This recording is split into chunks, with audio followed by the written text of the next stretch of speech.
Trending ആയിക്കൊണ്ടിരിക്കുന്ന ഒരു കിടുക്കാച്ചി ബിരിയാണിയാണ് കേട്ടോ ഇത്. ഡയറ്റ് ബിരിയാണി എന്ന് പറയും. അതായത് നമ്മൾ ഡയറ്റ് എടുക്കുന്ന സമയത്ത് ഹെൽത്തി ആയിട്ടുള്ള ഒരു ബിരിയാണി കഴിക്കാനുള്ള ഒരു ക്രേവിങ്സ് ഒക്കെ തോന്നുമ്പോഴത്തേക്കും നമുക്ക് റെഡിയാക്കാൻ പറ്റിയ ഒരു സൂപ്പർ ബിരിയാണിയാണ് കേട്ടോ ഇത്. ഇതിന് വേണ്ടിയിട്ട് നമ്മൾ വെറും 1 ടീസ്പൂൺ വെളിച്ചെണ്ണ മാത്രമേ ചേർത്തിട്ടുള്ളൂ.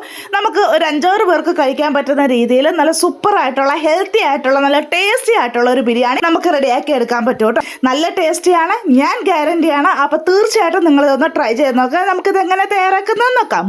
6 പേർക്ക് കഴിക്കാനുള്ള ക്വാണ്ടിറ്റി ആണ് കേട്ടോ നമ്മൾ തയ്യാറാക്കി വെക്കുന്നത്. നമ്മൾ ചിക്കനൊക്കെ ഇവിടെ വൃത്തിയാക്കി വെച്ചിട്ടുണ്ട്. നമ്മളിത് കുക്കറിലാണ് റെഡിയാക്കി എടുക്കുന്നത്. കുക്കറിലേക്ക് 1 ടീസ്പൂൺ വെളിച്ചെണ്ണ ഇട്ടതിന് ശേഷം കുറച്ച് സ്പൈസസ് നമുക്ക് ആഡ് ചെയ്ത് കൊടുക്കും. എന്നിട്ട് നമുക്ക് 1.5 സവാള ഇട്ട് നന്നായിട്ടൊന്ന് വഴറ്റി ഇതിൻ്റെ അകത്ത് കുറച്ച് ഇഞ്ചി വെളുത്തുള്ളി ക്രഷ് ചെയ്ത് ഇട്ട് കൊടുക്കാം.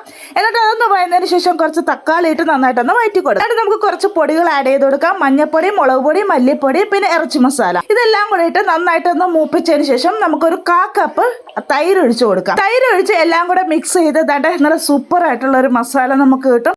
ഈ ഒരു മസാല ആയിരിക്കും കേട്ടോ നമുക്ക് കിട്ടുന്ന. അതിനുശേഷം നമുക്ക് ഇതിനകത്ത് മല്ലിയിലയും പുതിനയും കൂടെ ആഡ് ചെയ്തിട്ട് നമുക്ക് ആ ചിക്കൻ ഒന്ന് ഇതിൻ്റെ അകത്തിട്ട് നന്നായിട്ടൊന്ന് പെരട്ടി എടുത്തതിന് ശേഷം ഒരു വിസലിന് നമുക്കിതൊന്ന് കുക്ക് ചെയ്തെടുക്കാം. നമ്മളിതിലൊരു തരി പോലും വെള്ളം ചേർക്കുന്നില്ല കേട്ടോ. നമ്മൾ കുക്ക് ചെയ്യാനുള്ള അരിയൊക്കെ റെഡിയാക്കി വെച്ചിട്ടുണ്ട്. ഞാൻ 2 ഗ്ലാസ് അരിയാണ് ഇതിൻ്റെ അകത്തോട്ട് ചേർക്കുന്നത് കേട്ടോ. അപ്പോൾ 2 ഗ്ലാസ് അരിക്ക് 3 ഗ്ലാസ് വെള്ളമാണ് നമ്മളിതിൽ ചേർത്ത് കൊടുക്കുന്നത്. എന്നിട്ട് ഒറ്റ വിസലിന് നമുക്ക് ദാണ്ടെ സൂപ്പർ ബിരിയാണി ഇവിടെ റെഡിയായി കിട്ടും കേട്ടോ. അപ്പോൾ എല്ലാവരും ഒന്ന് ട്രൈ ചെയ്ത് നോക്കുക. ഇഷ്ടമാണെങ്കിൽ ലൈക്ക് ചെയ്യാനും ഷെയർ ചെയ്യാനും മറക്കല്ലോ കേട്ടോ.